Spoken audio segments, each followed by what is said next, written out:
жолуктук миллиондордун арасынан, ардап сезим тазасынан, башкачасың бардыгынан, жарым болчу.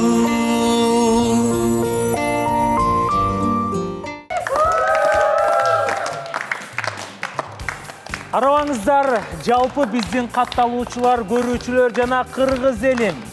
Кутмандуу кушак кечиңиздер менен, ардактуу биздин сүйүктүү көрөрмандар. НТС телеканалы менен биргеликте биз жолуктук долбоору ушул куттуу студияда. Той болгону турат туугандар. Жакыныраак келип берсеңиздер, бүгүн кыз жибектин кыз узатуу тою.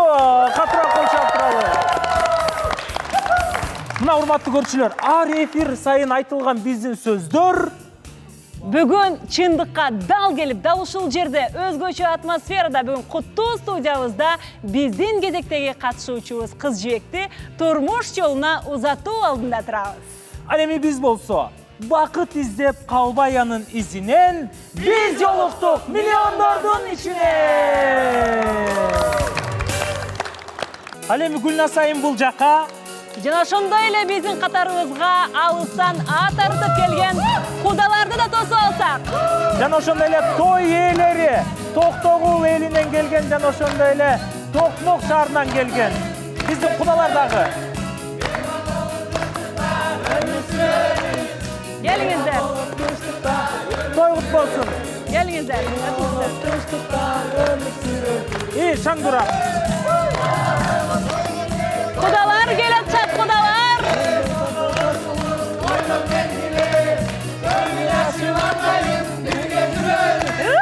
Билим. Кудалар өзгөчө маанаймен келатышат коя. Мейман болуп тынчтыкка.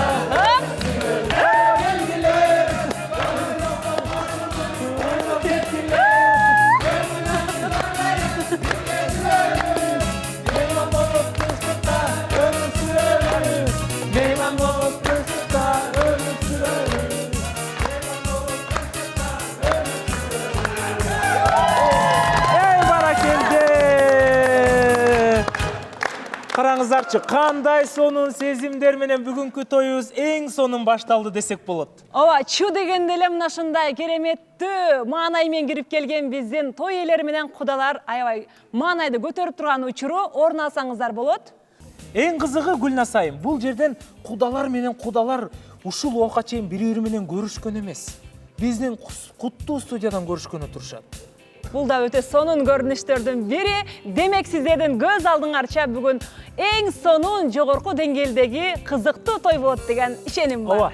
Ал эми биз деген азыркы убакта кайрадан биздин кудагыйларыбызды, меймандарыбызды, катышуучуларыбызды ордунан турушун суранат элек. Бираз ордуңуздардан козголууну сурайбыз. Анткени бул жака келиңиздер. Күйөө баланы пайгамбарым сыйлаптыр деген жакшы сөз бар кыргызда. Урматтуу көрүүчүлөр, биз жолуктук долбоору бул 100% реалити шоу экенин барыңыздар өз көзүңүздөр менен көрүп келе жатасыздар. Акыркы убакта 3-чү сезондун акыркы чыгарылыштарына келип, 2 ай ичинде кыз жибектин жүрөгүнөн орун алган, жана ошондой эле кыргызстандык ар бир кыргыз элинин жүрөгүнөн орун алып, ой мен балам болсо тилектей болсун, чечкиндей болсун, азамат, намыскөй жигит экен деген аябай көптөгөн жакшы сын пикирлер айтылып келатат десек болот. Ооба, дал ошол учурда эле экөөнүн өзүнчө күйөрмандары, алыска Америкадан бери кыргыздар кайсыл дүйнөнүн 4 бурчунда болсо өздөрүнүн жакшы аруу тилектерин, качан той болот, качан үйлөнөсүңөр деген аруу тилектерин айтып, ушул убакытка чейин ак батасы менен алкап келишти эле. Бүгүн мынакей тоюна да көп болтабыз. Анда ал эми тилек болсо, кыз жибектин эле жүрөгүн багындырбастан жалпы кыргыз элинин да жүрөгүнө кирди десек болот. Дал ушундай жигитти катарыбызга чакырып алайлы. Биз жолуктук долбоорунун күйөө баласы болуп калат. Ооба. Тилек мырзаны кол чалар менен тосуп алалы. Күйөө бала келатат. Шаңды кол чап тосуңуздар.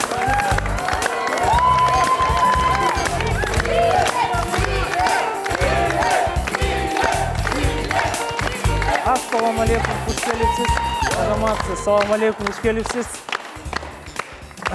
Кандай болуп атасыз? Жакшы болупсуз, маанайыңыз жакшыбы? Сонун буюрса. Үйлөнгөн кандай экен? Жакшы, сонун. Үйлөнүп элексиз го азыр. Жагып Жагып атат, Башталыш эле.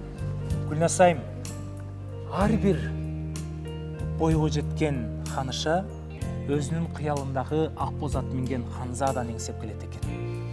Дал ошондой ниетте бүгүн бул жака Ооба, биздин дагы кыз жээк кызыбыз дал ошондой өзү эңсегендей, өзү кыялдангандай жигитке турмушка чыгып атканда толкунданып, жүрөгү опколжуп турган кези. Кыз жээк жөнүндө токтоло турган болсок, атына заты жарашкан, аруу, таза, назиктиктин символу болгондой биздин нап-назик кызыбыз бүгүн турмуш жолуна узап баратканы бир чети менин да ичиме тыз деп атат да. Ана эми бүгүн болсо тоюбузду куттуктап келген биздин кесиптешибиз Анжелика Кайратовна алып келатат. Кызым аттуу менен кол чаап коелу.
Эрке кызым аттуу менен Анжелика Кайратовна миңдеген жаштардын бактылуу жашашына себеп болду десек болот. Бизнес-вумен, ырчы кызыңыздар Анжелика айымга бир катыраак кол чапыңыздар. Кандай болот? Анжелика айым, сиз айтыңызчы бир. 2 жашка чексиз бакыт каалайбыз. Дайым Кудай эле айткандай, жыл айланбай бешик тойдон көрүшөлү. Рахмат, айтканыңыз келсин. Аруу тилек мына ушундай сонун маанайда бүгүнкү тоюбуздун эң маанилүү учурларындагы баштап алдык, Кудай буйруса. Негизи мен башында айтып өтүп кеткендей эле, бул жакта кудалар бири-бирин тааныбайт. Негизи Тилек эфирден жигит мончу керек эле, мындай кылыш керек эле дейт. Же убактысы болгон жокпу тааныштыргангачы. Ошондуктан бүгүн мына урматтуу көрүүчүлөр, сиздердин көзүңүздөрчө биз кудалар менен бири-бири менен тааныштырып, мындай 1000 жылдык кудалардан кылганга бир себепчи бололу деп атабыз. Куш келипсиз куда. Сиз кыз жибектин атасы. Өзүңүздү тааныштырып коюңуз. Өзімді таныштырсам, мен ушу Калбай атым. Кыз жибектин атасы болом. Ушу нерес ушу кыз жибек ушу жерге келип бактысын таап атат. Ушу бактылуу болсун, өмүрлүү болсун, эки жака тең караган жаштардан болсун. Өзүнүн ушул кайнезин жакшы сыйлаган келиндерден болсун деп ойлойм. Калбай байке, сиз ошондо кудаңызды көрө элексиз, кудагыйыңызды да көрө элексиз. Ооба. Алдыга чыгалчы. Ал эми биздин куда менен кудагый каякта жүрөт? Кол чаап коелучу. Ал эми биздин кыз жибектин апасы келиңиз.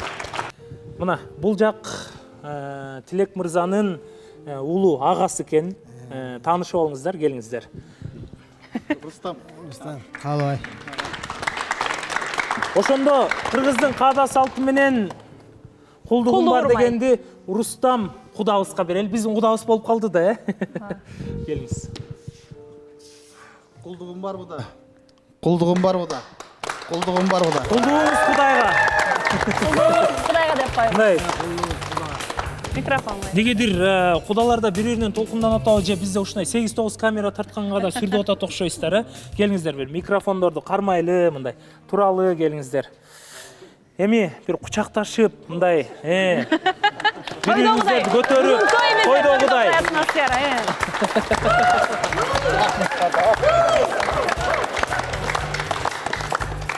Ал эми биздин кудагыйлар таанышалычы, келиңиздер. Саламатсыз Кудагый, мен кыз жибектин апасы болом. Атыңыз? Гүлмира. Саламатсызбы Кудагый, кудалар, саламатсыздарбы, кош келдиңиздер. Мен Тилектин апасы, атым Жыпара.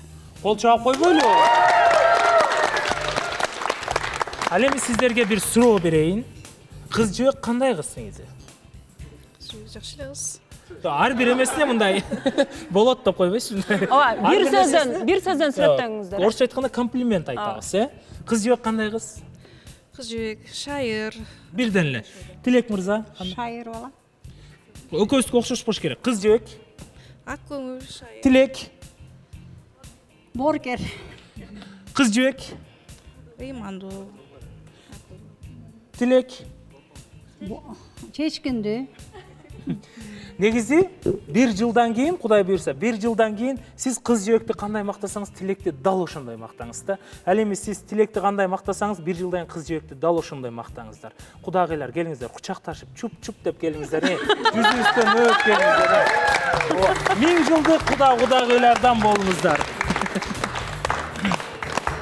Келиңиздер. Келиңиздер. Урматтуу телекөрүүчүлөр, биз жаңы эле Канат мырзанын өзгөчө өзүнүн сценарий менен түзүлгөн куда таанышуу аземи болуп өттү. Ал эми азыр болсо, ушул эле учурдан пайдаланып, биз ата-энелердин ак батасы, ак ниети менен бүгүнкү тойду баштап албайлыбы? Ооба. Келиңиздер, анда улуулатып кимибизге бата берсек, биздин кудага бата берет. Эми куда деп коем, биздин эмес. Өзүбүздүн атабыздан бата алалы. Нерес? Мына кызым Тилек балам бактылуу болгула, өмүрлүү болгула, эки жака тең караган жаштардан болгула. Ушу кызым ушу кайнеңди жакшыга сыйлап, жаман ыргытып жакшысын чыгарган жакшы келиндерден болгула. Балам, сен дагы ошол кандай кызымды жакшы көрсөм, балам сени да ошондой жакшы көрөм. Ушу күйөөалдардын баары бир тең сен менен. Ушу бактылуу болгула, өмүрлүү болгула. Ушу бул дүйнөдө ушу жакшылыктын эле үстүндө ойноп күлүп жүрөңүр эле. Амин. Амин кылып коюңуз. Омин. Омин. Ал эми биз сөз кезегибизди кыз жээктин апасына берип коелу. Келиңиз. Саламатсыңарбы? Кутмандуу күнүңөр менен. Тилек, кыз жибек, мына бүгүндөн баштап турмуш жолуна узап баратасыңар. Жолуңар байсалдуу болсун. Силерге кааларым чың ден соолук, узун өмүр, кармашкан колуңар түбөлүк бирге болсун. Эки жакка тең караган, үлгүлүү үй бүлөдөн болгула. Келечегиңер кең болуп, бактылуу болгула, көп балалуу болгула. Кудайым буйруса, эмди жылы бешик тоюңар болсун. Жана ошондой эле ушул жерде отурган катышуучулар баарыңарга бакыт каалайм. Силер дагы ушулардай болуп, түбөй таап бактылуу болгула. Тилектин улуу агасы ата ордуна ата болуп келип отурган биздин кудабызга сөз кезегин берип коелу, келиңиздер. Саламатсыңарбы? Ушул жыйындын катышуучулары. Эмне дейм мен бул иним менен келиниме жакшылыктарды каалайм. Кармашкан колдор үзүлбөсүн. Силердин да ушу жааматыңарга рахмат, себепкер болуп отурасыңар. Ушул жерде отурган катышуучулардын баары ойлору жакшы, менин иниме комментариясын окуп атабыз да. Ошоңарга рахмат. Кудай буйрса эмне жылы бала жетилеп келишсин ушул жака. Жана ошондой эле апакебиз Жипара апабызга сөз кезегин берели, келиңиз. Бир жолу саламатсыздарбы? Кутман күнүңүздөр менен баардыгыңыздарга ден соолук, бакубат жашоо, жакшылыктарды баарын каалайм. Ден соолукта болуңуздар, оорубаңыздар. Мен ошо биз жолуктукту биринчи сезондон бери көрөм. Аябай жакшы передача. Силердин көрманыңармын. Ошондо Тилекти сиз жибердиген турбайсызбы бизге? Тилекти ошондой десем да болот. Кудай ошо жактан туз насип буйруп, ошо жарым ошо эмеден биз жолуктуктан таап атат. Мен өтө кубанычтамын. Ошо биз жолуктуктун катышуучулары, ошо кыздар, балдарга аябай ыраазымын. Жакшы, силер да бактыңарды таап бактылуу болгула. Ошо мен кичине ооруп калдым ушу тойдун астында. Ошон үчүн биз кудалар таанышпай калганбыз. Ошол себеп ошол. Больницадан суранып чыгып келип, балдарым тоюн токтотпойун деп.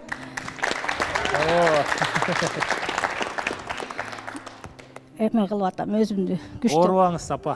Апа сөзү 3 тамгадан куралат. Апасын уккан кезде айтыңыздарчы, кимдер гана толкунданбай тура алат дейт. Мына Тилектей мырзаны тарбиялап өстүргөн, эрезеге жеткирген биздин Жипара апабызга бир катуураак кол чапкан бериңиздер. Анан ошо жерден ошо Анжелика айымга, Гүлнаска, Канатка сиздерге чоң рахмат.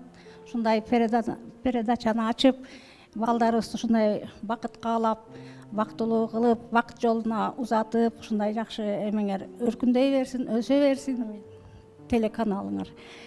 Ошо жерде тартып эмелерге, режиссерлорго, баардык жамаатына ийгилик, ишиңерге ден соолукта болгула, оорубагыла, дайыма аман эсен болгула. Ошо анан эми балдарым бактылуу болсун, жолдору ачык болсун, келечектери кең болсун. Кудайым ушуларга ден соолук берип, ушулардын жакшылыгын көргөн бай биче болуп, ушулардын төрүндө болоюн. Бололу Кудагый Куда. Анан сүрдөп атам кичине. Анан ошо неберели болуп, ушу Кудай буйрса небере жете эле студияга келели. Омин. Айтканыңыз келсин. Анан негизи Тилек мырза дагы өзү азамат жигит го, бүгүн кур келбестен өз атайын гүл дүкөнгө токтоп, өзүнүн көңүлүн буруп, атайын ушундай гүл алып келип атат. Мына кыз жибек айым өзүнүн апасына берип атат гүл. Катуураак кол чап туралы катышуулар, кетме. Жана ошондой эле апа, бул гүл сизге болду. Учурдан пайдаланып, биздин ата энелерибиз өздөрүнүн ак тилектерин айтып өтүштү. Ушул долбоордун апасы деп койсок жарашабы деп ойлонуп атам да. Ушул эле катарда биздин сыйлуу конокторубуздун бири жана өзү убада бергендей, ар бир той болгон сайын келип катышып турам деген убадасына туруп, бүгүн өзүнүн жакшы чармасы жана жакшы ниеттери менен келген Анжелика Кайратовнага сөз берет. Кол чаап коелу. Чоң рахмат. Мен оюмча НТС телеканалы менен биргеликте биздин башынан эле ниет койгон жакшы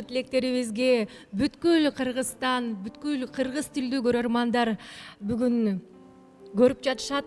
Реалдуу түрдө сүйүү, реалдуу түрдө баш кошуулар жана реалдуу түрдө бүгүнкү толкунданган көз жаш, кубанычтын көз жашы дегендей дайым апакелер төрдө бар болуңуздар. Сиз бар төрдүн көркү бар демекчи, сиздер бар болгон үчүн биз мына ушул бүгүнкү толугу менен майрамдык көрсөтүүнү сиздерге арнайбыз. Анткени ушул күндү ар бир эне, ар бир ата күтүп келет экен. Балдарымдын жакшылыгын көрсөм экен, балдарымдын үйлөнгөн тоюн көрсөм экен дегендей. Ушундай тойду уюштурган жана бардык аракеттерди көргөн жалпы жамаатка, Канат мырзага, Гүлназ айымга ыраазычылыктарды билдиребиз. Ар бир адамдын бул жашоодогу миссиясы жакшылыкка гана себепкер болуу экен. Мен ойлойм, мунун бардыгы эле Кудайдын колдоосу менен, Аллах Тааланын колдоосу менен болуп атат деп.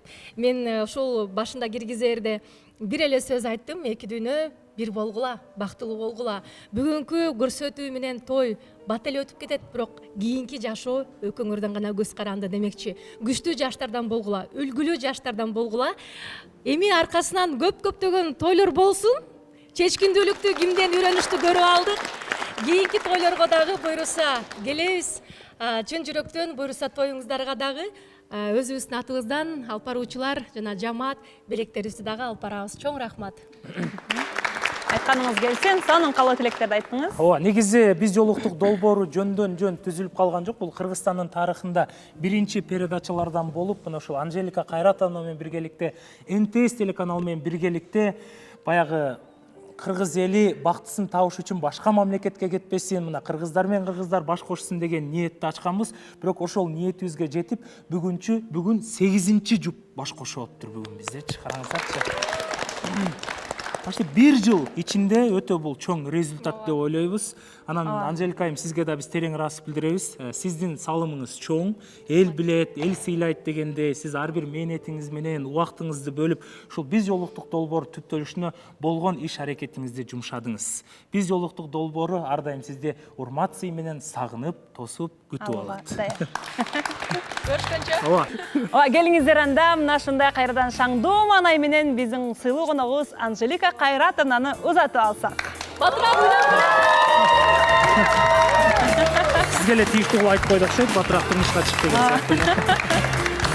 Урматтуу көрүүчүлөр, ал эми биздин бүгүнкү эфир тойго, шаңга бөлөнмөкчү. Ошондуктан эфирден алыстабаңыздар, экранга жакын келип бериңиздер. Кызыктын баары алдыда, сонун атмосфера, жагымдуу маанай бир гана сиздер үчүн жана биздин студиядагы бардык конокторубуз үчүн арналмакчы. Жарым болчу. Урматтуу Гүлназ айым, ал эми кол чабуулар менен урматтуу биздин кудагыйларыбыз, катышуучуларыбыз бүгүн бул жакка атайын Тилек мырза тарапта мындай кургол кирбестен кыргыздын ырым-жырымы менен Ооба, салты менен кадимкидей тойдогудай себет жасап келиштир. Анда сиздердин шаңдуу кол чабууларыңыздар менен куда тараптан келген себеттерди тосо албайлыбы? Ооба, куда тараптан келген, Токмок шаарынан келген себеттерди. Канаке, Студио.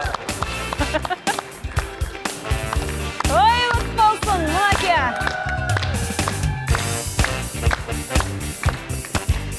Жана ошондой эле Гүлназ айым, бул жактан кыз жээк тараптагы кургол келген жок. Ар дайымкыдай Канат мырза, себет алмашуу деген биздин ырым-жырымдарыбыздын катарын толуктаган бир салтыбыз бар. Анда Кыз жөөк тараптан келеткен себеттерди тосуп алыңыздар. Бул биздики десек болот, ооба, Ачып биздин десек болот. себеттер келе атат.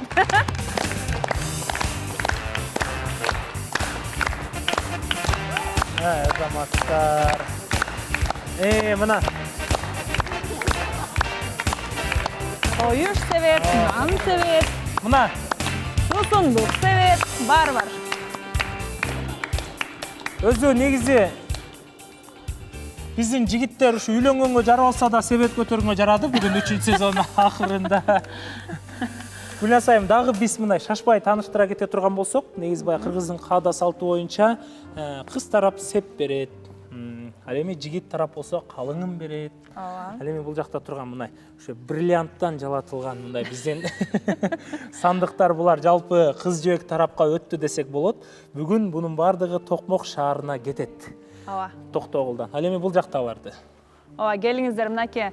Бизде жеңе төшөк дегендер негизи эле кыз киши турмушка узаганда сөзсүз түрдө илгертен бери байыртан өзүнүн алгачкы турмуш тиричилигине керектүү болгон буюм тейиндер менен төшөктөр менен узаткан дал ошол салтты улай дагы бүгүн биз жолуктуктун сулуусу кыз жибек айымга арналган сепке көз жүгүртүп коюңуздар. Биздин студияны колдоп. Мен негедир бул септи көрүп өзгөчө креативтерге көңүл буруп калдым окшойт.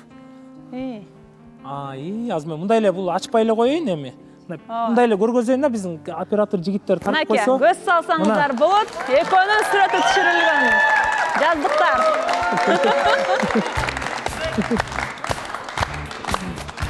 Экөөнүн мен байкашымча Канат мырза, экөөнүн алгачкы жолугушуусу жана ошондой эле колун сураган күндөгү элестер чагылдырылыптыр. Ал көчө эле болгондо негизичи. Ошол убакыт ушундай учуп өтүп кетет экен, көчө эле Тилек мырза бизге талапкер болуп, толкунданып келе турган болсо, мына бүгүн адам ниетине жараша бардык амалдар болот го, ниетине жараша жашоо болот дегендей, Тилек мына ниети таза экенин, чындап үйлөнөм деп келгенин барыстарга далилдеген үчүн мына канча убакыт болду? 1 ай болду же 2 ай? 1,5 айдын ичинде тойдо көрүшүп атабыз. Экөөнүн мамилесинин 40 чыгыптыр да. Ал эми биз бул жакта турган биздин кудагайларыбыз аябай толкунданып атат окшойт, кичине эркин микрофон берип баарлашалчы. Гүлназ айым, сиз кыз жибектин апасын биягына отуруңуз, мен куда тарапка отурайын дагы, суроолор болсо бирибизге берип келиңиздер.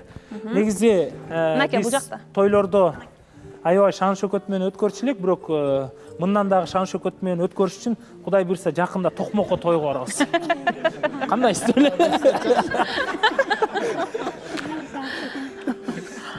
Жакшы. Мен Тилекти сиз мындай аябай эле жакшы билесизби, кичинекей кезинен баштап? Ооба. Кандай болот Тилек негизи мындай?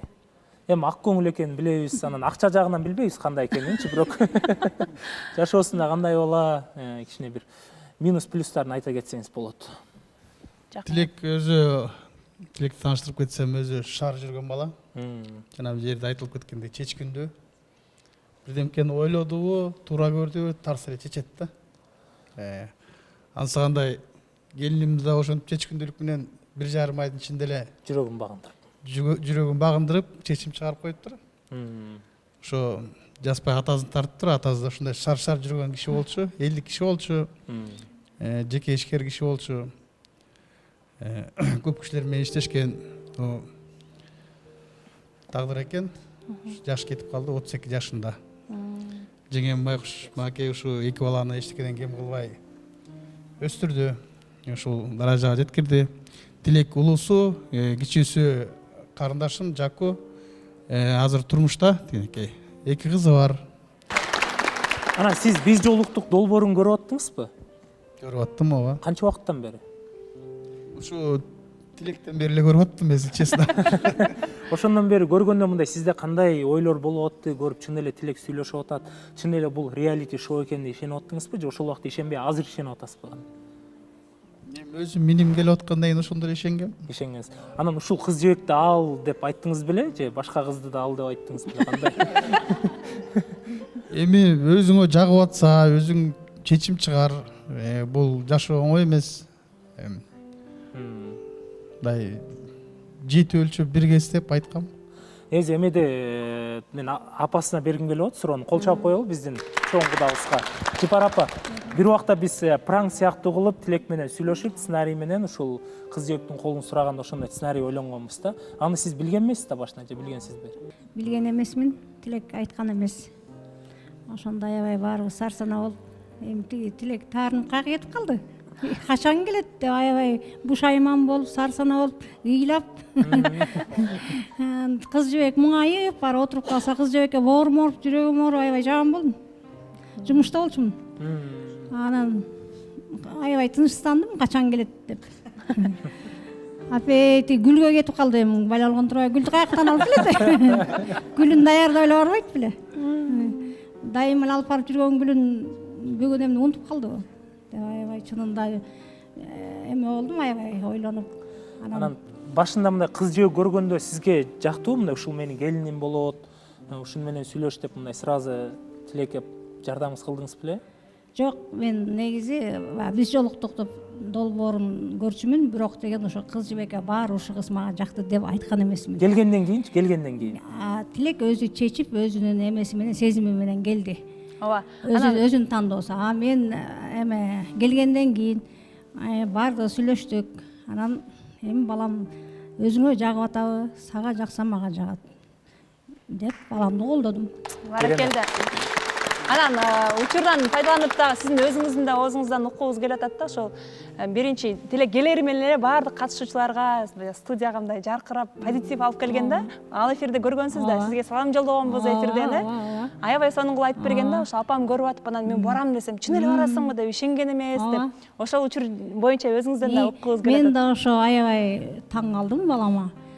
Тиги жумушта болчумун ал күнү дагы. Анан эле чалдым, бул эмне болду тиги балам деп чалсам, мен уже НТСдем дейт. Апай, чын эле кетип калдыңбы? Десем, ооба, мама, азыр башталат съемка дейт. Апай, кокуй. Тиги мен ишенген эмесмин деп анан күлдүм каткырыпчы. Десем, эмне шылдыңдайсыңар дейт. Шылдыңды анан ыйламак белем, тиги жака кетип калдым. Күлүп атсаңыз, эмне шылдыңдайсыңар? Анан ыйламак белем, нары сүйүнүп атам.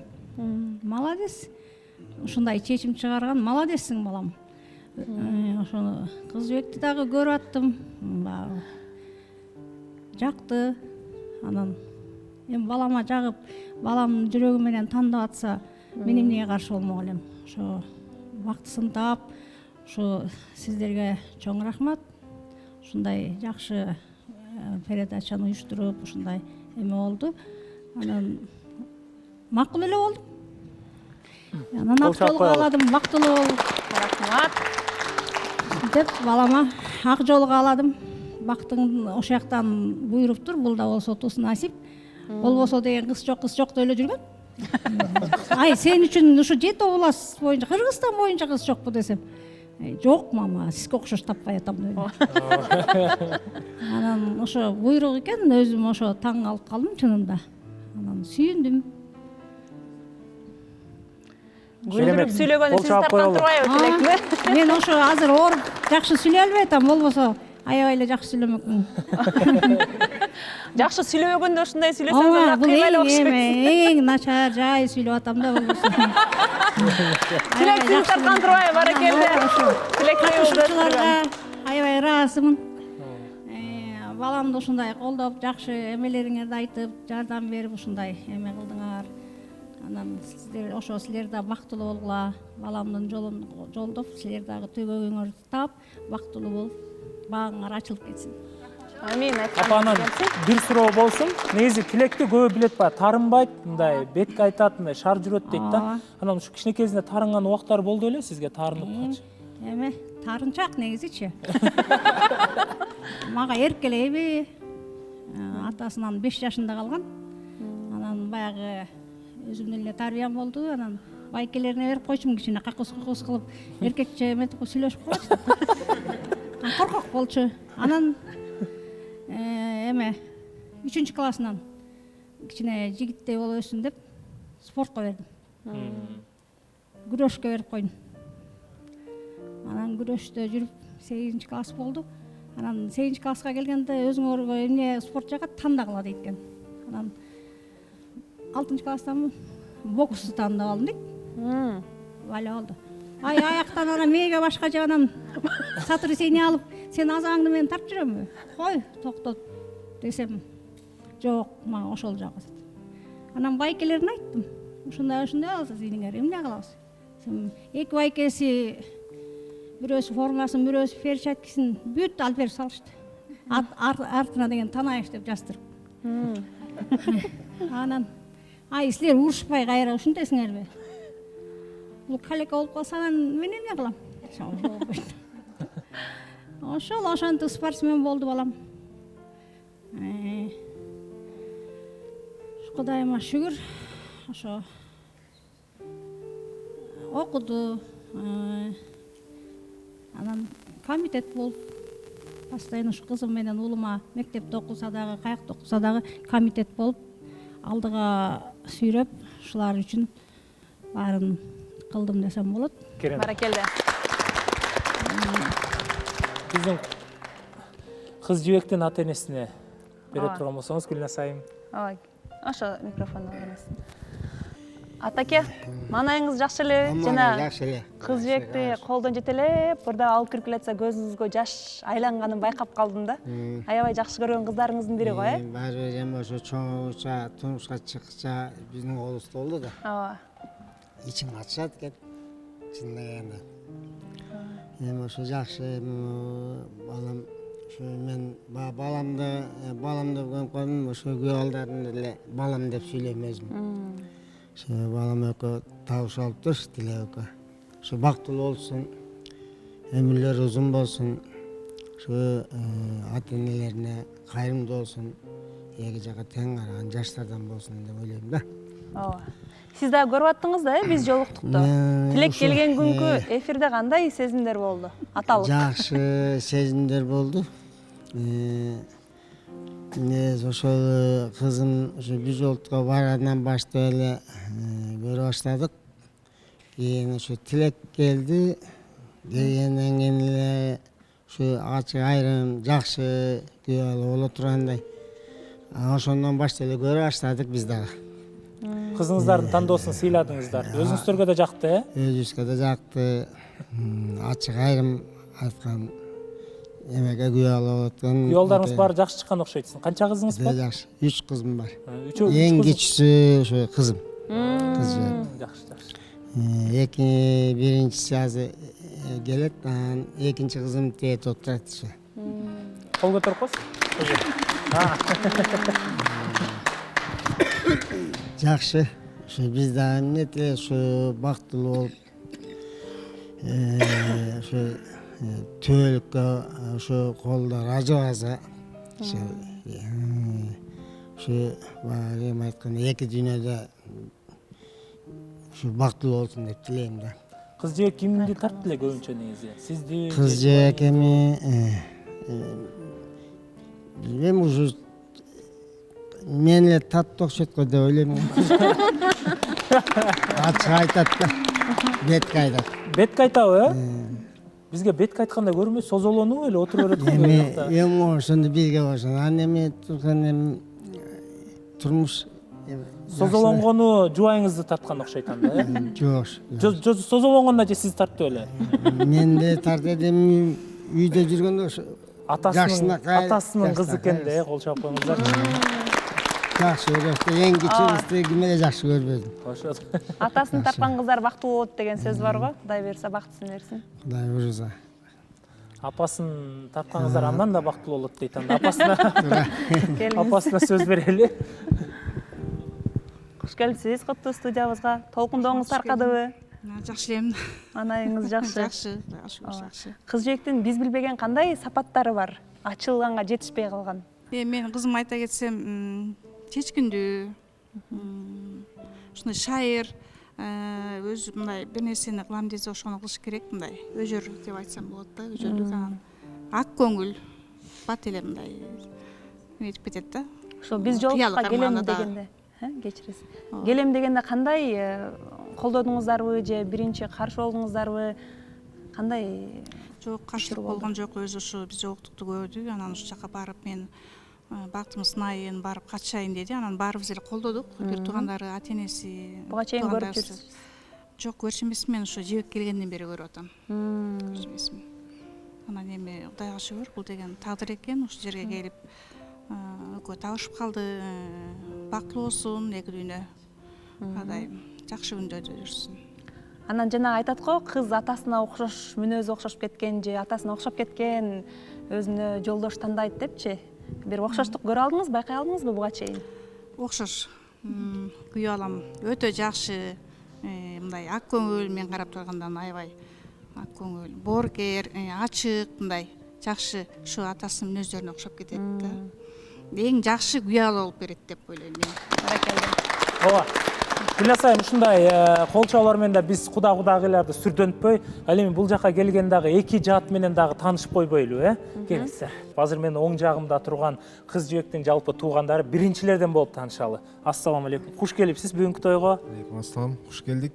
Саламатсыздарбы бүгүнкү ушу катышуучунун көрөрмандары, кудагыйлар, саламатсыздарбы? Салам айтам. Менин атым Эзар. Кыз жибектин бир тууган иниси болом. Бир тууган иниси, кол чабып коелучу. Канча жаштасыз? 20 жаштамын.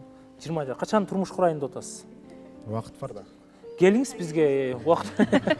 Убактысы келсе. 1,5 айда. Келиңиз, күтөбүз албетте. Мына Фатиманын да байкеси үйлөнүп кетти эле, Фатима да келди бул жака бизге. Жездеңиз жактыбы сизге? О, жесте жакты аябай. Таанышкам. Таанышканда эле аябай жакшы сүйлөп, жакшы сыйлап мен аябай өткөн. Жакшы жесе да болчу да экен. Биринчи проверкадан өтүптүр да, Өттү десе. Келиңиз, анда кыз жибектин эжеси өзүңүздү тааныштырып кетиңизчи. Менин атым Бегимай. Саламатсыздарбы? Бүгүнкү коноктор.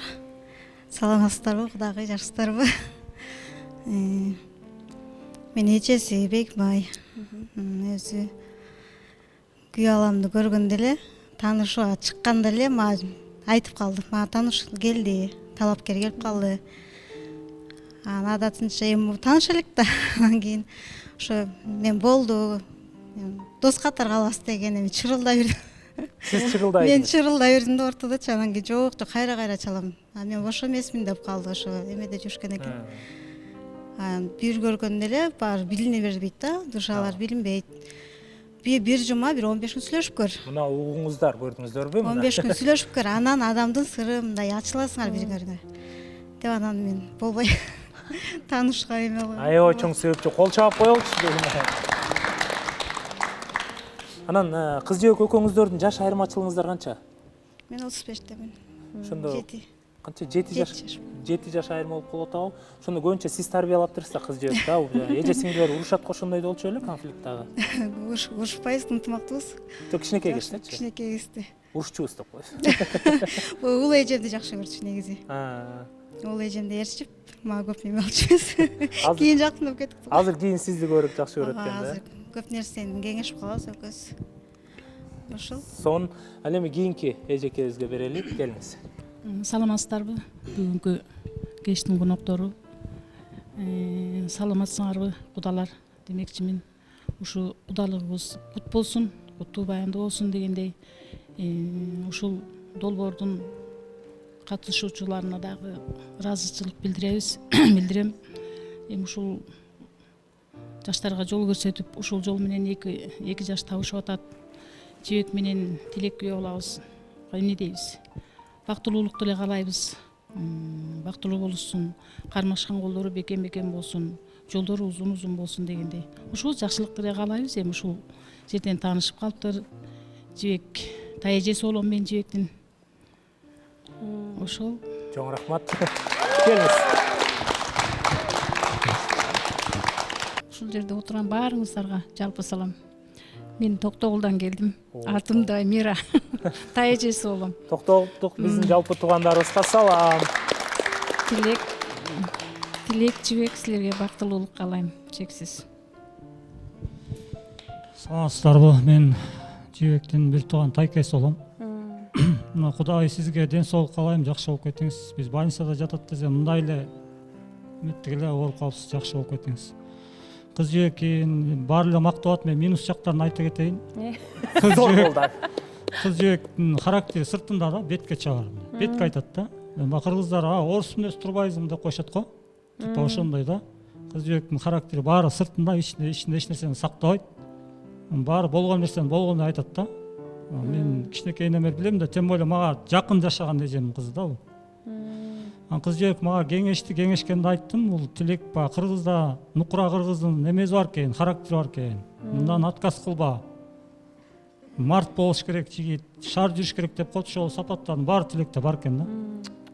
Кудай буйрса, жакшы эле жүп болду. Кыз жибек, Тилек, ичкен кудууңа түкүрбө дейт. Бул жер силер үчүн ыйык. Бул жерге дайым кабар алып тургула, ар кандай кырдаалда. Бактылуу болгула. Ооба. Сонун сөз болду, Ооба, кайрадан Ушундай эле шаңдуу коучалар менен сөздү биз Куда тарапка кайгарсак, келиңиздер анда. Улуңуздар сиз Куда тараптын жылмайысы тилектикиндей экен го. Баардыгы жүздөрүнөн билинет мындай. Жипар эженин бир туугандары окшойсуздар, окшоштуруп билип алдык. Мен Тилектин бир тууган эжекеси болом. Тилектин атасынын бир тууган эжекеси болом. Жакшы. Биз дагы аябай кубандык, сүйүнүп атабыз. Жана мамасы айтып кеткендей, качан үйлөнөсүң деп жүрчү элек. Кудайдын буйругу экен. Мына ушу сиздердин долбоорго келип, ушу жерден бактысын таап, жакшынакай кыз жибектей кызга жолугуп, үйлөнүп аткандыгына биз аябай кубанычтабыз. Биринчиден, буларга эмне каалайбыз? Ала тоодой зоболору бийик болсун. Арчадай өмүрлөрү дайыма узун болсун. Ак жол, бак таалайлуу, өмүрлүү, ойлогон ой тилек максаттарына жеткен эң алдыңкы жакшы жаштардан, жакшы үй бүлөлөрдөн болсун деп кетем. Айтканыңыз келсин. Саламатсыздарбы? Саламатсызбы? Мен Тилектин тай эжеси болом. Жипар мен сиңдим. Сиздерге чоң рахмат. Биз дагы мына ушу жерге келип калдык, ушу Тилек жибектин артынан. Бул жерге келген да бар, келбегендер да бар. Ошо үчүн бу анан айың балдарыма бакыт каалайм. Бар жөн эле суп-сулуу, жакшынакай көрүнүп атат. Кирип келгенде эле студиянын ичи аябай ушундай жакшы жаркыраган эмеде көрүндү мага. Сиздерге да ишиңиздерге ийгилик, балдарыма дагы ошол окууңарга, иштесеңер ишиңерге ийгилик. Кудаларга ден соолук бар болгула, ден соолукта болгула. Эми эки себепкер балабызга бакыт каалайм. Дайыма жолдору ачык болсун. Ушу эн атасын сыйлаган жаштардан болсун. Айтканыңыз келсин. Сизге бир суроо да, ушул кудалыкка жүр деп жана куда түшүп барганда туугандар менен үйүнө куда түшүп барат го. Биз бүгүн студияга куда түшүп барат экенбиз деп айтышты. Кандай кабыл алдыңыз? Элдин баары карып көрөт экен деппи? Элдин астында куда түшөт экенбиз деп. Албетте сүйүндүм мен. Негизи эми сиңдим айтылып кетпеди башында. Күйөө балам эрте бул дүйнөдөн өтүп кетти. Анан мен Тилекти, Жаркынайды кенедейинен билем. Менин жолдошумду булар бажа деп. Анан байкелери да ушундай жакшы колдоо көрсөтүштү. Кудача дагы аябай жакшы эмелерди көрсөттү. Мен буларга да аябай ыраазымын. Тилек аябай жакшы бала болуп өстү. Тиги кудабыз айткандай атасын эле өссө копиясы. Күйөө балам да ушундай шаар жүргөн аябай билимдүү, илимдүү бала болчу. Анысы кандай, мен ушу сиңдиме ыраазымын ушундай жакшынакай балдарды өстүргөнүнө. Сиздерге да ишиңизде тийгилик. Саламатсыздарбы? Менин атым Жаркынай болот. Тилек байкемдин сестренкасы. Бул чаап коелу. Бир тууган сестренкасы. Ооба, жалгыз. Баарыңарга чоң рахмат. Кубанычтамын таанышканыма. Ошо буйруса тойдо баарыңыздар келип бериңиздер, көрүшөбүз. Жаркынай, сизге суроо. Баарыбыз батабызбы анан? Батасыңар, ооба. Операторлор да барат, Буйруса.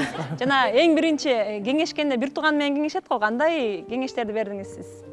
Ооба, мага эме деп айтты, ошо барган таам жаку деп коет. Мен анан барган таам барсам кандай болот деп ошентип айтам. Тилек байке жөн эле коесуз го деп мен ошентип койгом да. Мындай эле эме болбойлукпу депчи анан. Жок, барам деп эле болбой калды. Анан мен деле ишенген эмесмин, таптакыр ишенген жокмун. Эмел деп анан бир мама чалып калдым. Мама чалсам эле ай кетти деп калды эле. Апей деп эле чалсам телефон өчүк. Анан эмне дейм, эчтеке дей алган жокмун, только бакыт каалайм. Бактылуу болсо биз дагы бактылуубуз. Ошо мамамды ыйлатпай, жакшы карап экөө, жеңем экөө. Алар ошо мамамды колдоп турса, мен сыртта бактылуумун. Рахмат. Биринчиден саламатсыңарбы? Микрофон жакыныраак. Саламатсыңарбы? Кудагый, куш келипсиз бияка. Мен чоң апасы болом Тилектин. Атым Жаңыл. Баягы биздики өзүң айткандай необычно болуп атат. Баягы үйдүн төрүнө барып кызды албай ушул студияга келип эл астында да жоопкерчилик алып атабыз. Мындайча айтканда, мен тилекти айта кетсем, аябай шаар, бирок дарынчак жагы бар. Быстро отходчивый. Анан кийин папасы аябай шайыр, шаар, мындай колу ачык, мындай ушундай жигит болчу, жакшы бала болчу, аябай эрте өтүп кетти.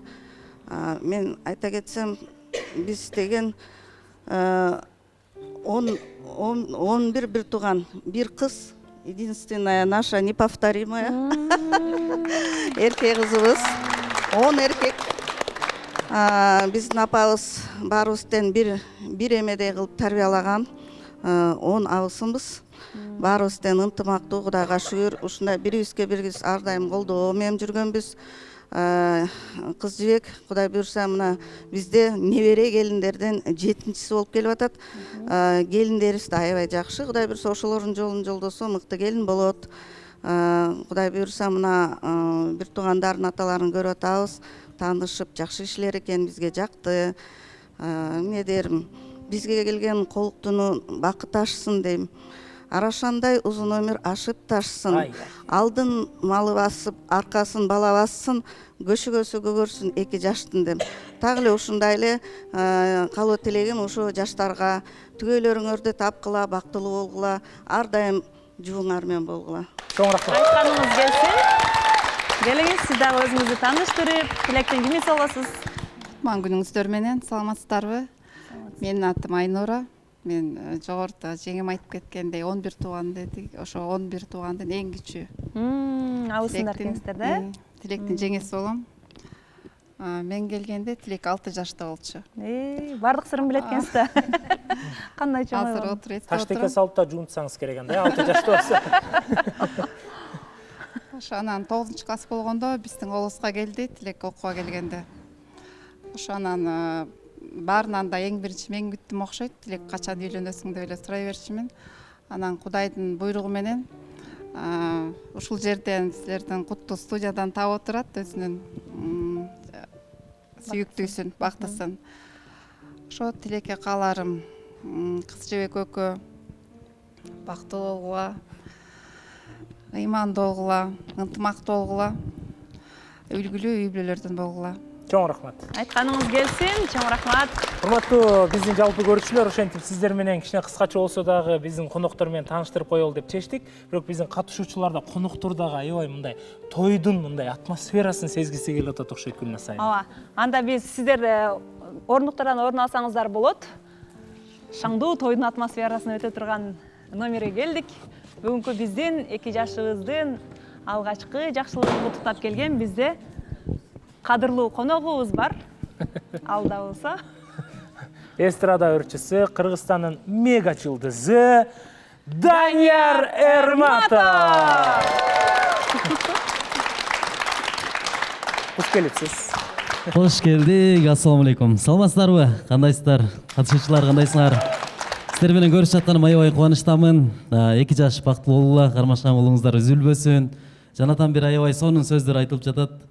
Анан сиздердин тоюңуздар бир өзгөчө болуп жатат. Анан ушундай сиздердин өзгөчө тоюңуздарга мен дагы келип катышып атканыма аябай кубанычтамын. Эне атаңарды сыйлаган, ата-энеңер сыйлаган жаштардан болгула. Эң главный ошолорду сыйласаңар, экөөңөр бактылуу болсоңор демекчимин. Сиздердин урматыңыздарга кудалар, кудагыйлар, сиздер дагы ынтымактуу кудагыйлардан болуңуздар. Куттуктайбыз сиздерди дагы. Бул 2 жаштын тоюн көрүү сиздерге дагы мындай өзүнчө бакыт болуп жатса керек. Ар дайым бүгүнкүдөй бактылуу көз ирмемдерди өткөрүңүздөр демекчимин. Сиздерге дагы каалаймын. Ал эми 2 жаштын урматына мен Таттуусуң деген чыгарманы ырдап берейин. 2 таттуу түгөйлөр үчүн. Келиңиздер, ортого.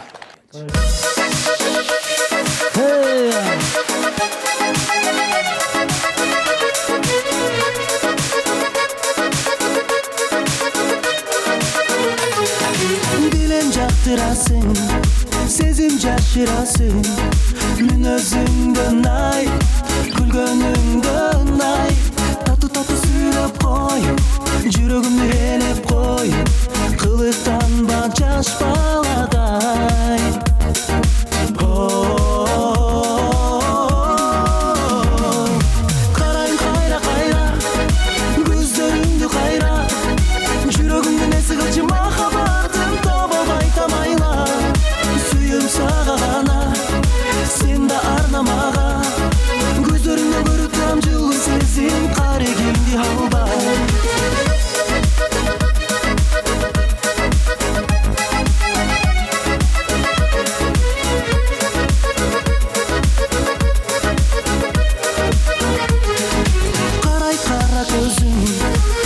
кайсырдуу сезим айта албайсың ай тартынасың ай көзүң менен атып кой мен тарапка басып кой азгырасың ак маралдай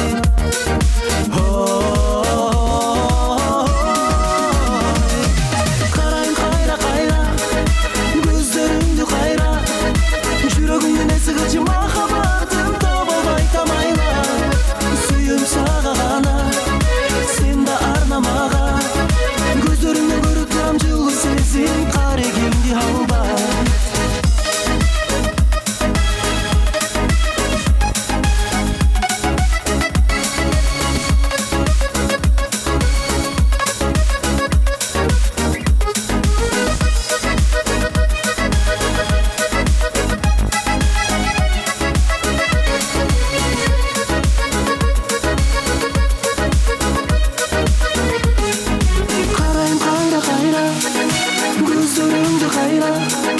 жүрөгүмдүн эси кылчы махаббатым таба албай тамайла сүйүм сага гана сен да арна мага көздөрүңдө көрүп турам жылуу сезим карегимди албай кайра кайра көздөрүңдү кайра жүрөгүмдүн эси кылчы махаббатым таба албай тамайла сүйүм сага гана сен да арна мага көздөрүңдө көрүп турам жылуу сезим карегимди албай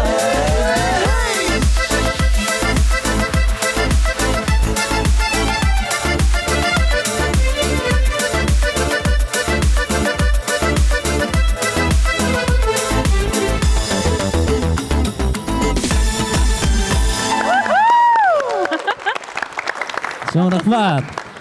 Ооба, дагы бир чыгарма болсун анда эмес, таттуу түгөйлөр үчүн. Таттуусуң деген чыгарма, кабыл алып коюңуздар.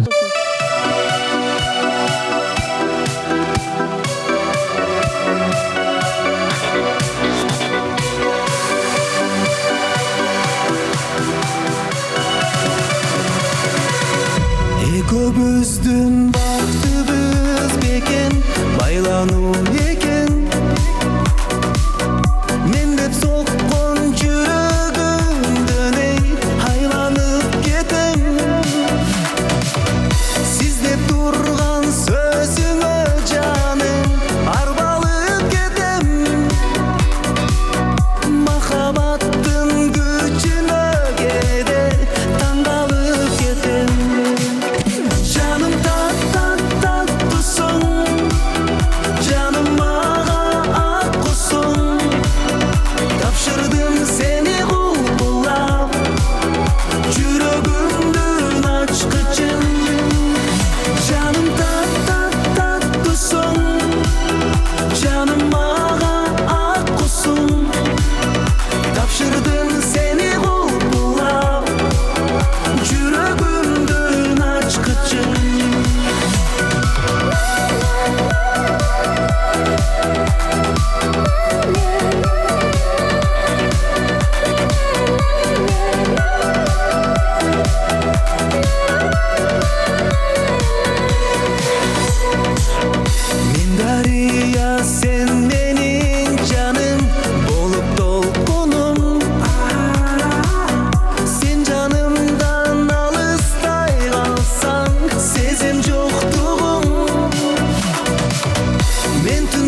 Барыңыздарга ийгилик. Мен сиздерди жакшы көрөм. Барыңыздардын тоюңуздарга келели. 2 жаш бактылуу болуңар. Ишендиңизби биз жолук долбоор реалити шоу экен, чындап реальный үйлөнүшөт экен. Ой, ишендим. Жеңеш ага айтпадыңыз. Биз ошондойбуз го негизи. Ошондой ишенбейбиз го. Көргөндө ишенебиз. Ишениңиздер. Ооба, хиттердин жаратуучусу Кыргызстандын мега жылдызы Данияр Эрматовго кол чаап коелу. Чоң рахмат. Дал ушундай жагымдуу маанайда азыр биз Гүлназ айым кызыктуу оюндарга кезек берсекпи деп атабыз. Негизи жанагы ресторандагы тойлордо антракт башталганда көп музыка бийлейт окшойт. Бийлейбиз го, ошентип бийлейт окшойбуз деп мен даярданып алдым эле. Бүгүн сиз даярдайсыз, анан биз Мунарбек мырзага дагы бүгүн ырдаганга кичине мүмкүнчүлүк берели, жыргап алсын, азыр. Ооба, албетте, анда азыр биздин тоюбуздун дагы шанисин көркүнө чыгара турган биздин атайын даярдаган оюнубуз бар. Анын шартын Канат мырза түшүндүрөт. Ооба. Баштайлы анда. Жарым болчу. Урматтуу биздин көрүүчүлөр, кыргыз эли эзелтиден кылымдар бою айтып келген акыя оюнуна кезек берсек. Жигиттер, биз жеңебизби? Жеңебиз! Айымдар, биз жеңебизби? Силер точно жеңбейсиңер. Азыр көрөбүз. Анда кеттик, анда биз айымдарга кезекти берели. Акыя, акыя, акыя, акыя, акыя. Бул жагымда чатыр, бул жагымда чатыр. Ушул турган Канат мырза, ыштаны жок батыр. Акыя, акыя, акыя, акыя, акыя. Трактор, трактор, бурамасын бураптыр. Ушу турган Гүлназ Чыныбек кызы күйө таппай ыйлаптыр. Акыя, акыя, акыя, акыя, акыя, акыя, акыя, акыя.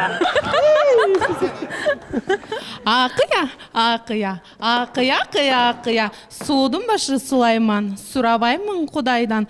Силерге окшогон балдарды жасап алам ылайдан. Акыя, акыя, акыя, акыя, акыя. Оң колумда көчкөн, сол колумда көчкөн. Ушул турган айдан айга кызды мен кар менен жазап алам.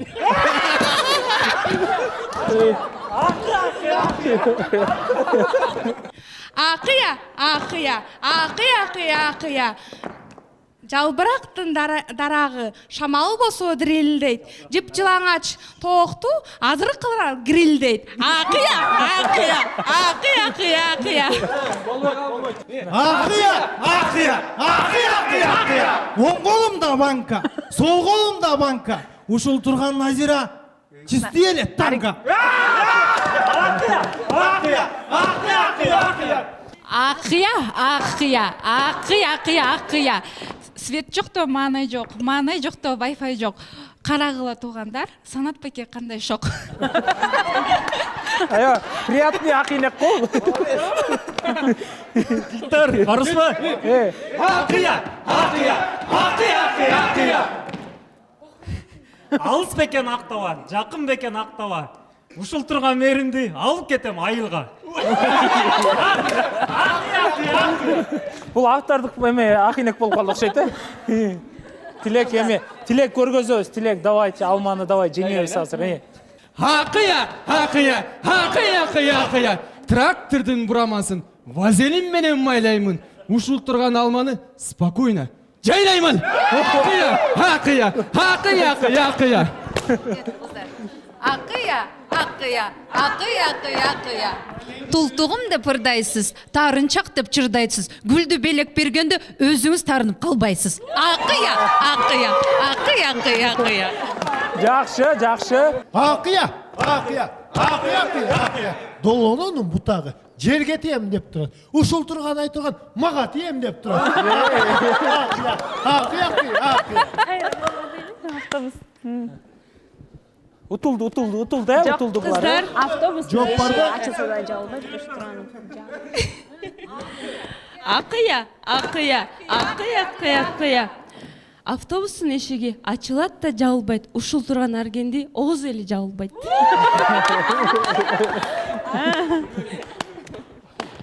Акыя. Даярбыз, кеттик. Акыя, акыя, акыя, акыя, акыя. арк көйүстө экөөбүз, бер көйүстө экөөбүз. Айсылуусуз биз кантип суудан жалгыз өтөбүз. Ушуда акыябы? Айт бериңиз. Бул комплимент го. Акыя, акыя, акыя, акыя, акыя.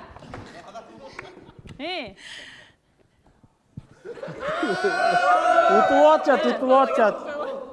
Айтарыңыз. Бот. Унчукпай турган. Бот, айт. Кайдан апакшы? Кечирип койгой. Кеттик.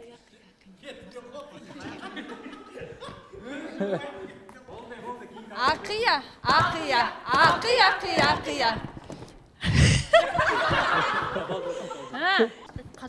Кетти, Эсенбек мырза жооп болсун. Кыздар даярбызбы? Акыя. Туфлимдин такасы такылдайт. Ушул турган Ушул турган эркектер эртеден бери бакылдайт. Акыя.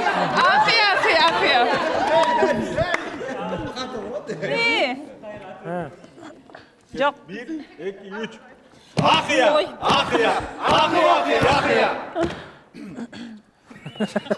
Бүгүн болсо Бекмамбет карызга акча берип атыптыр. Аны билип калган кыздар карызга кызыл көйнөк алыптыр.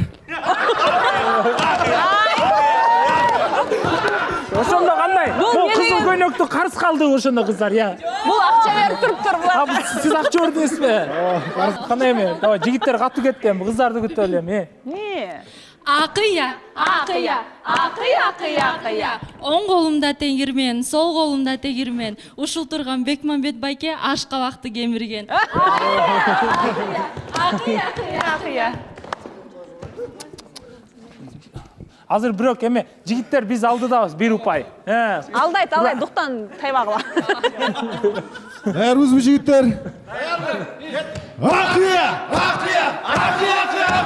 Оң жагымда теңирмен, сол жагымда тегирмен. Ушул турган кыздар беттерин сүрүп койсо индийский негрден.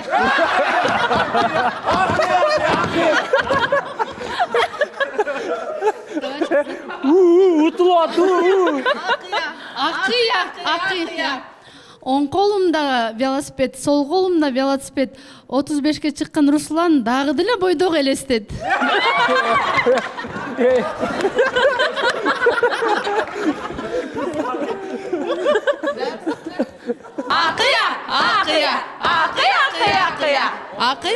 Акыйнек мырзаларга айтам кеп, акыйнек айтпай кыздарга комплименттен айта кет. Акыя. Руслан мырза мыгал эме. Акыя. Коштойсо. Акыя. Биягында соң бала турат. Ушул турган айданда любой балага тем деп турат. Жакшы. Болгон жок, сон болду. Алмашабыз. Келиңиз, Шайырбек өрөлү. Акыя. Ак көйнөгүм бар дейсиң, эмнеге аны кийбейсиң? Ушул биз жолуктукка келип үйлөнөм дебейсиң.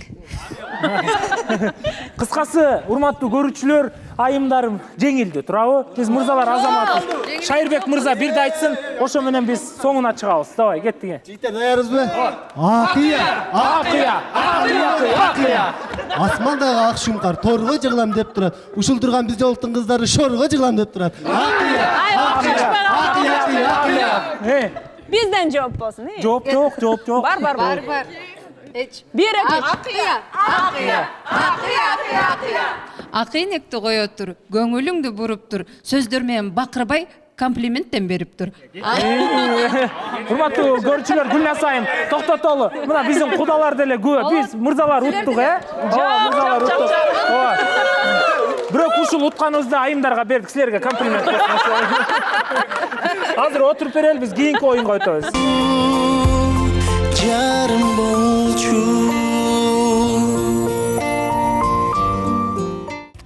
урматтуу телекөрүүчүлөр, Канат мырза айтып атат, акыя оюнунан жигиттер жеңди деп. Негиз бул акыядан кыздар жеңсе керек деп ойлодук эле, анткени бул деген айтыш, жакшы айтышкандардын оюну да, кыздар.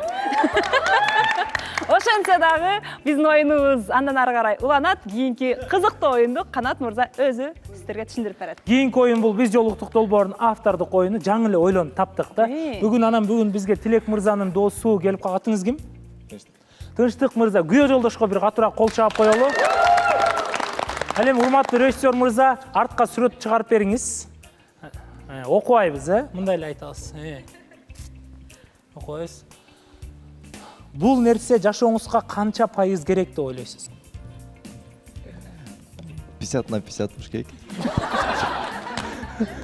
Акыркы жолу качан колдондуңуз эле буну? Эсте жок. Буну негизи мындай сизге керек деп ойлойсузбу же такыр эле кереги жок деп ойлойсузбу? Кээ бир адамдар такыр эле кереги жок, кээ бир адамдарга. Ерлерине керек да сизге. Кереги жокко дейм. Неги сизде барбы жокпу десе? Бул нерсе сизде эле барбы же жокпу? Бар го. Артты бир карап коебуз. Күйөө жолдошко бир катуураак кол чаап коелу алда. Орунтан орун алып бериңиз. Ал эми кийинки эме Мунарбек чакыралы.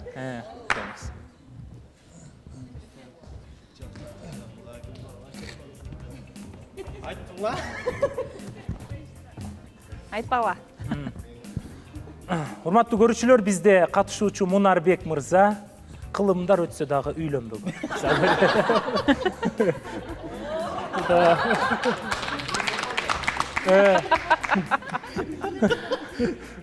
Мунарбек мырза, бул нерсеңизди бир күндө канча жолу колдоносуз?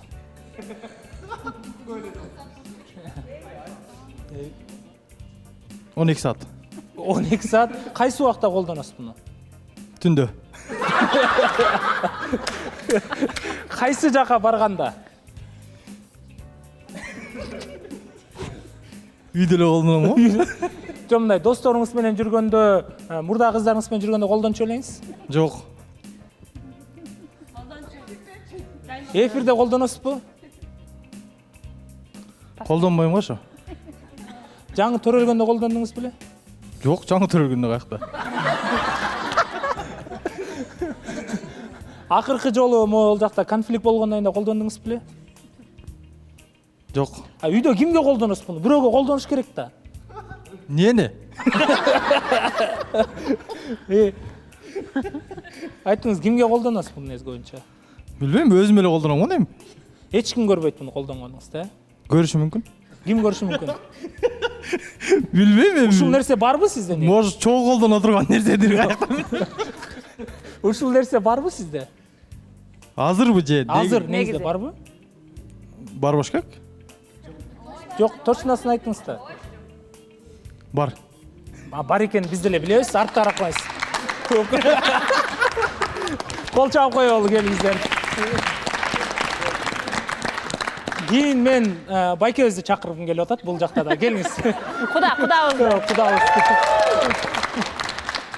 Кудабызды ойноттурбасак болбойт. Кеттик, сүрөт чыгарабыз. Акыркы жолу качан бардыңыз эле? Балким 5 жыл мурда, 10 жыл мурда. Билбейм. Эсиңизде жокпу? Айына канча жол колдоносуз? Же жылына? Балким. Күнүгө го? Күнүгө. Байкебизге кол чаап коелу. Байке артта карап коюңуз. Байкебиз аябай. Черезден. Байкебиз черезден. Кийинки Мырзаларга? Арген келиңиз.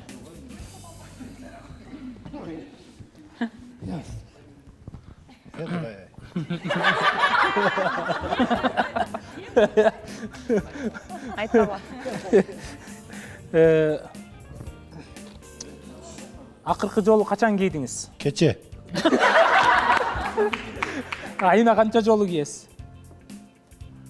3 жолу. 3 жолу. Каяк барганда кийесиз? Ошондой да. Каяк барганда кийесиз? Тойго. Ушундайда канча бар сизде? Экөө. Ошол бирөөсүн кайсы досуңузга бергиңиз келет биз жолуктуктан? Мунарбекке.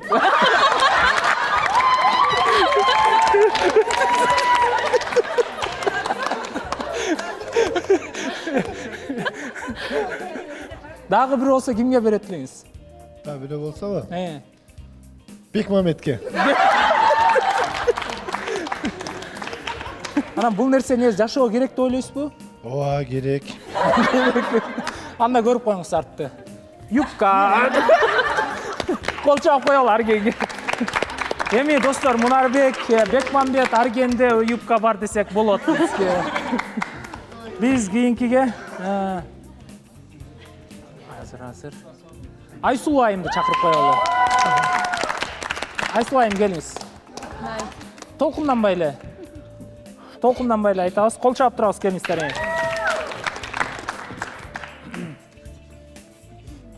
Чыгарабыз сүрөттү. Карабайсыз Айсулуу айым. Акыркы жолу качан кийдиңиз эле? 3 күн мурда. 3 күн мурда. Биз жолуктук долбоорунан да ким кийет деп ойлойсуз? Кыздардан. Динара.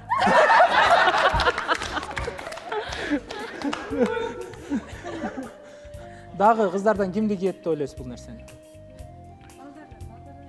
Мейли, балдардан деле айтып көрүңүз.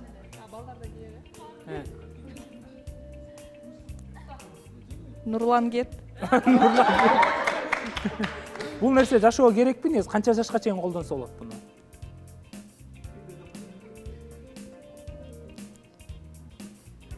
Жашка чейин го? Артта карап койсоң да студию.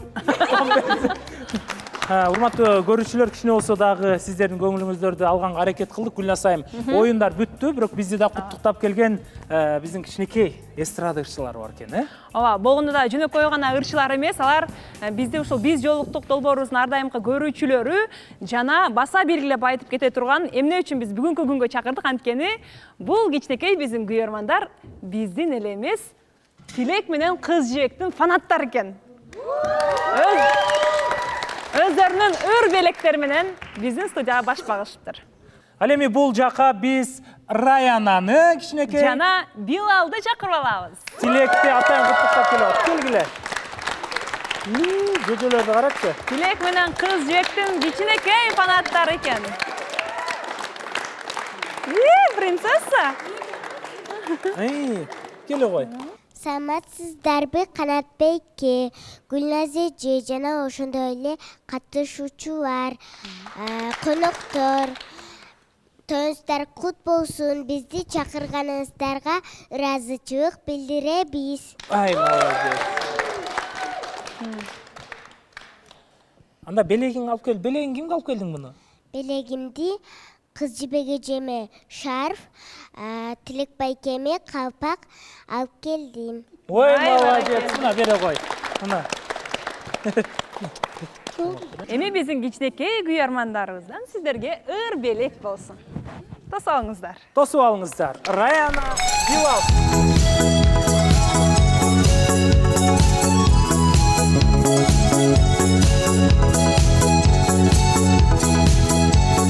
Бақыттың бұлағы ешқашан тынбасын, ұмытпай достарың түбілік сыйласын.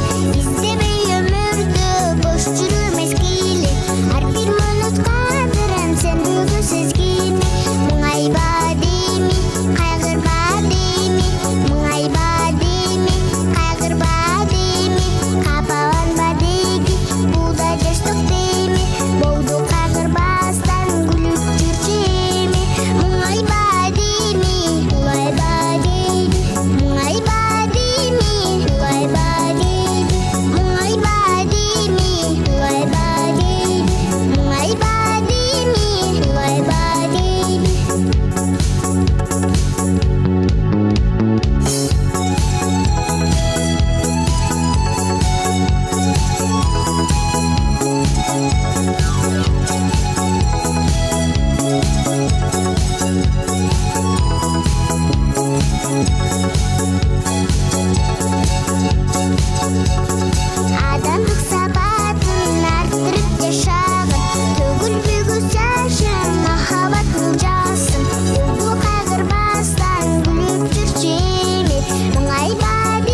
чоктогу ырчыларыбызга бир кол чаап коелу. Келиңиздер.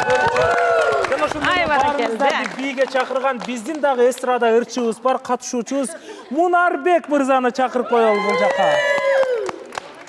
Келиңиздер, музыка кеттик. Тилек мен Кызжебек, бактылуу болуңуздар, келген коноктор, кош келипсиздер биздин үйгө. Ошол келиңиздер, жакшы билип бериңиздер. Музыка кеттик.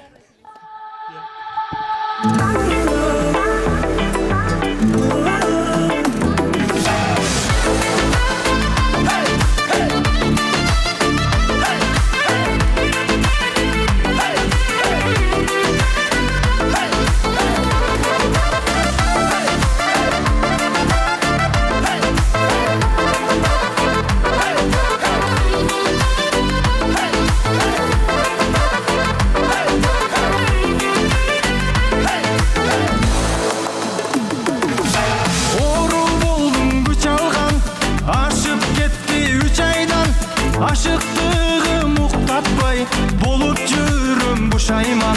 Aşıktığım uqtatbay bolup жүрүм бушайман. Жағасыңда жағасың, уялыңқы қарашың. Жамдап бассам жарашың, өзің маға барасың. Жағасыңда жағасың, уялыңқы қарашың. Жамдап бассам жарашың, өзің маға барасың.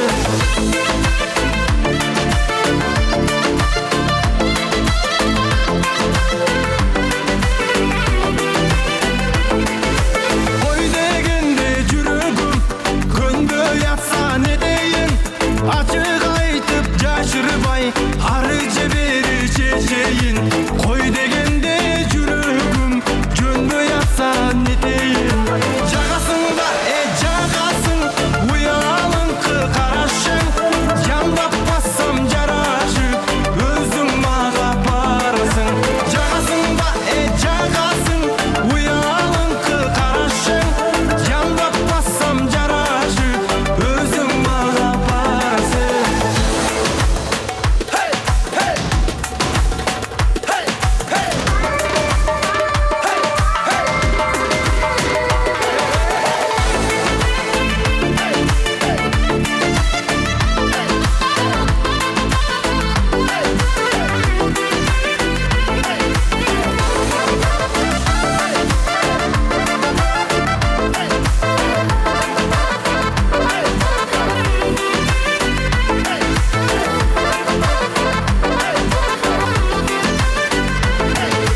Жағасыңда жағасың, жамдап бассам жарашың. Жағасыңда жағасың, уялыңқы қарашың. Жамдап бассам жарашың, өзің маға барасың. Жамдап бассам жарашың, өзің маға барасың.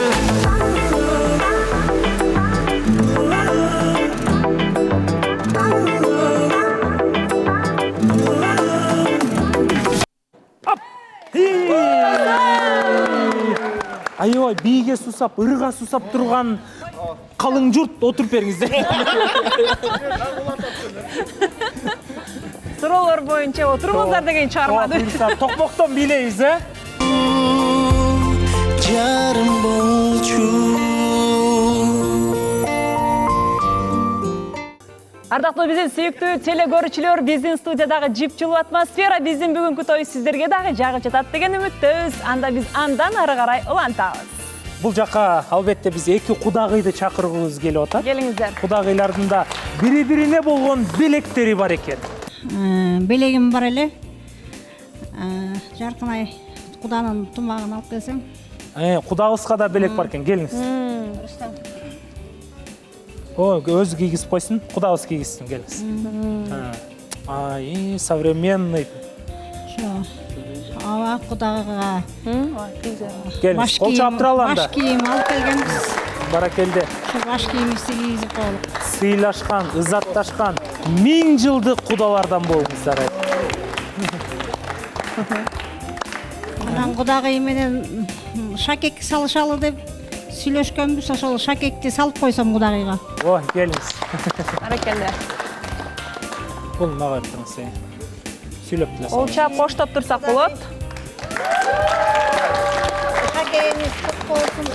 Ушу балдардын жакшылыгында дайыма аман болуп жүрө бериңиз. Балдардын жакшылыгын көрүңүздөр, Кудай коңуздөр. Ушунуңуз кут болсун белеңиз, белеңиздер кут болсун. Ден соолукта болуп, ар дайым жакшылыкта жолугалык, балдардын жакшылыгында. Балдарыбыз бактылуу болсун. Баракелде. Шакеңиз менен мактанып койсун мындай. Кол чаап коелу кичине. Келиңиз. Мен да ушу дайыма белегим бар эле, азыр шакек салып коеюн деп атам. Келиңиз менен. Наркын карматпайм мен шкафылканы. Дагы өмүрүңүз үчүн ден соолугуңуз чың болсун. Ушу балдарыңыздын жакшылыгында ар дайым аман болуңуз. Бактылуу болуңуз. Кудайым шифасын берсин, жакшы болуп кетиңиз. Мына мактанып коюңуз сиз да. Ай, соны кандай соны. Шакектер. Ооба, ушундай уулду жана кызды өстүрүп, тарбиялап чоңойткон сиздерге алкыштар болсун, тазим кылабыз ушундай сонун уул кыздарды чоңойтконуңуздар үчүн. Ал эми биз кепти улай, алтын тагылгандан кийин албетте биздин кыргыздын када салты бар. Алда болсо кызга сөйкө салуу. Сөйкө салуу аземи. Келиңиз кызжер. Байыртадан эле кызга сөйкө салуу аземинде апасы же болсо жеңеси бул кызматты аткарып аркалап келген. Бүгүнкү күндө Тилектин жеңеси кыз жибекке өзүнүн сөйкөсүн салуу алдында турат. Келиңиз. Кол чаап туралы.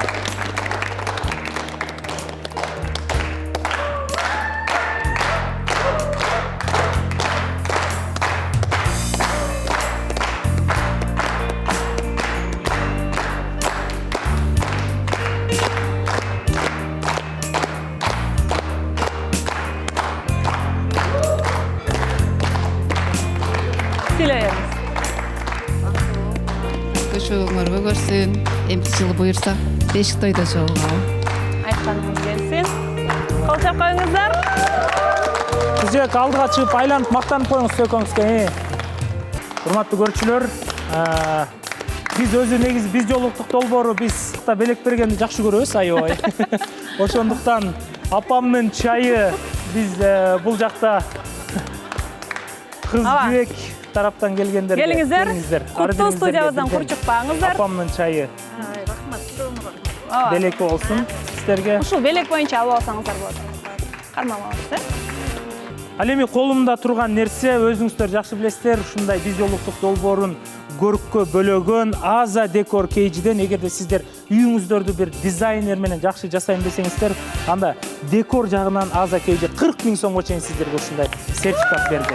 40 000 сомго чейин бекер жасата аласыздар. Жана ошондой эле бүгүн дагы ар бир кыргыздын тою тамаксыз, этсиз, ашсыз өтпөйт. Биздин бизнесмен Эсенбай байкебиздин атынан белектер болду. Бүгүнкү кечебизге белектер, даамдуу белектер. Даамдуу белектер. Эсенбай байкебиздин атынан болду.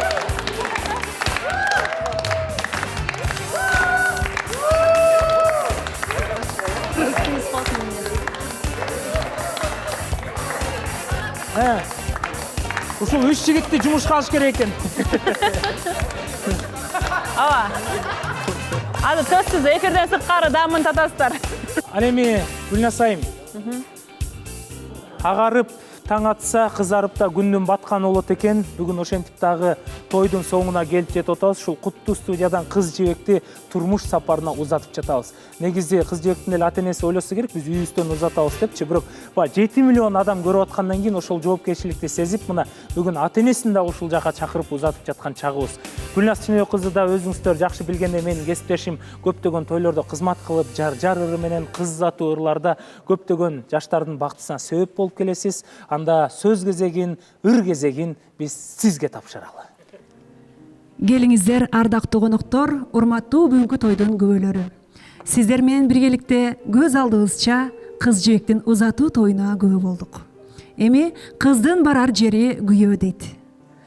Биз кыз жибектин ата-энеси ичинде айта албай, жүрөгү тызылдап, ичи ачышып турган сөздөрдү ыр сабына салып, кыргыздын салтын улай узатуу ыры менен кызыбызды узатып алсак. Ар бириңиздер кызыбыз барган жеринен бактапсын деп, ичиңиздерден ак ниеттер менен алкап туруңуздар.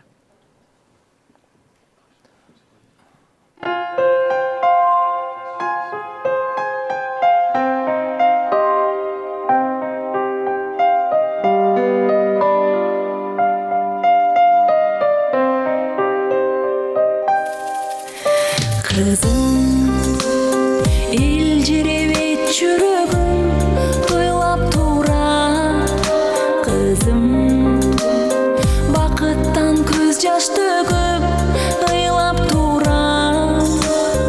Узатам жарыңа бара кой кызым, улууга кечүүгө жага кой кызым, урматын элиңдин таба кой кызым, таптаттуу аруу кызым.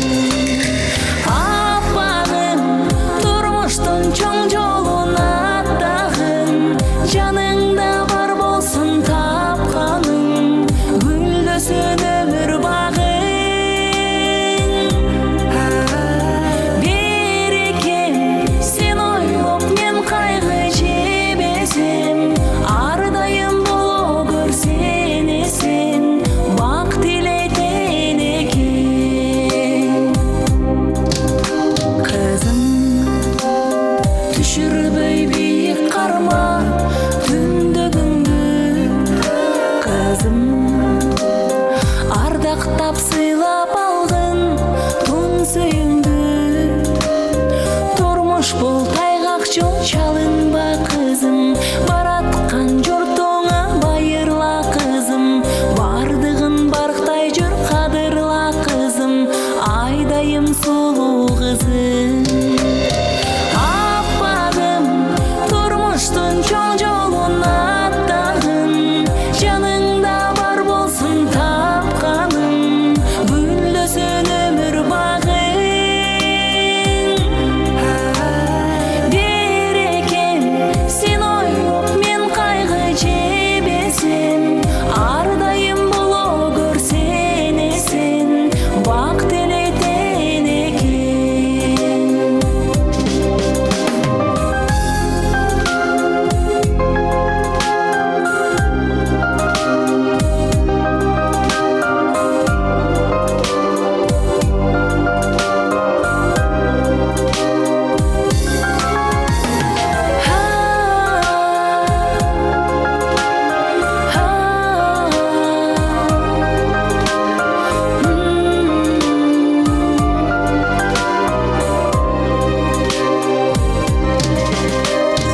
Аппагым, турмуштун чоң жолун аттагын, жаныңда бар болсун тапканың, гүлдөсүн өмүр багың.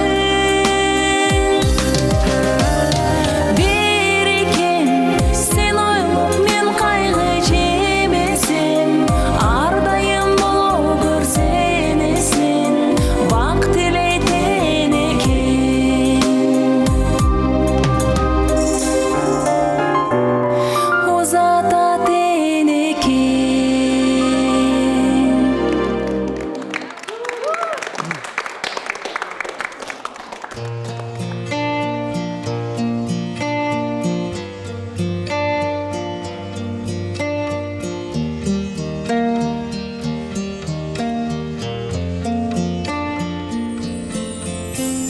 Көздөрү күлмүңдөп жанып турган, ыйманы жүзүнөн тамып турган, өзгөчө үйүмдү жарык кылган жар издеймин.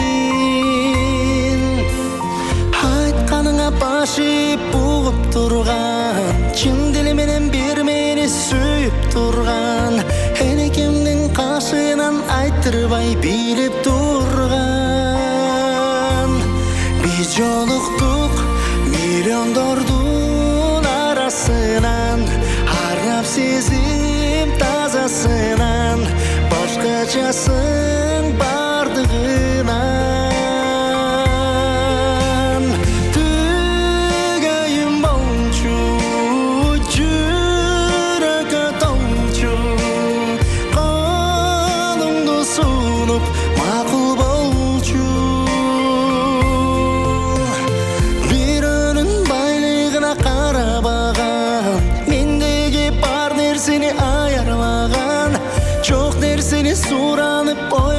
салып самабаған.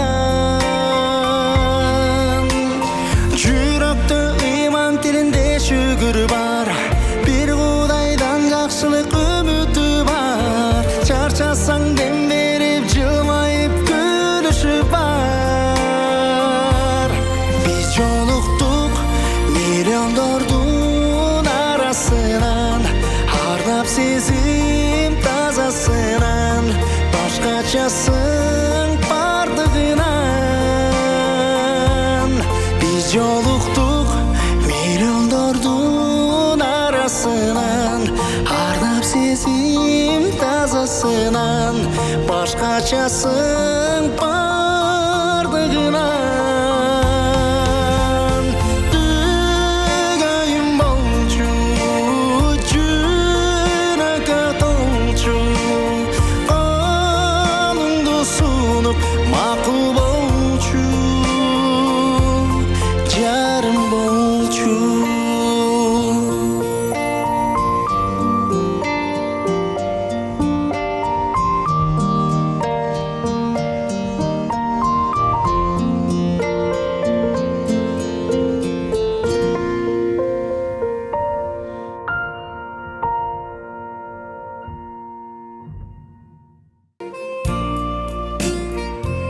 Üçüncü сезон соңку чыгарылыштар биз жолуктук долбоору той менен аяктап жатат десек болот. Гүлназай.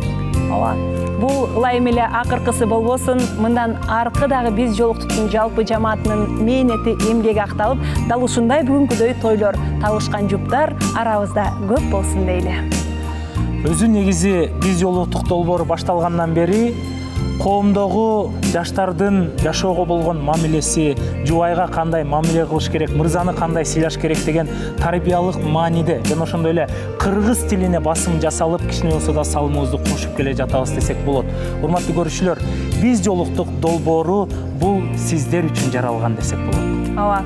Андыктан кайрадан бизден алыстабаңыздар, алдыңкы кызыктуу эфирлерде, ушундай бактылуу эфирлерде бирге болобуз деген үмүттөбүз. Ал эми сиздер болсо өзүңүздөрдүн дилиңиздерде оругуштап чыгып турган тилектериңиздерди албетте биздин тилек менен кыз жээкке жазып, каалап, ак батаңыздарды берип өтсөңүздөр болот. Тилек менен кыз жебекпи, балким катышуучу менен талапкерлерби? НТС телеканалы менен биргеликте биз жолуктук долбоору өзүнүн кызматын күнү-түнү уктабастан кызмат кылып, Кыргызстанда жаштардын саны көбөйсүн, балдардын саны көбөйсүн, кыргыз эли көбөйсүн деген ниетибизде чоң аракетибизди кылып келебиз десек болот. Ооба, дал ушундай тойлор болуп жатат. Демек, НТСтин жана негиздөөчүлөрдүн ниети ишке ашууда деп билебиз. Андыктан бүгүн биз жолуктук долбоордун 3-чү сезону башталгандан бери убактысын арнап, оштон күнү-түнү учуп келип, ушулардын бактысына себеп болоюн деп биз жолуктук долбоорунда дагы алып баруучу катары дагы өзүн таанытып жаткан таланттуу айым менин кесиптешим Гүлназ Чыныбек кызы болду. Жана ошондой эле сиздердин сүйүктүү уулуңуздар, элдин сүйүктүү уулу Канат Шабданбеков болду.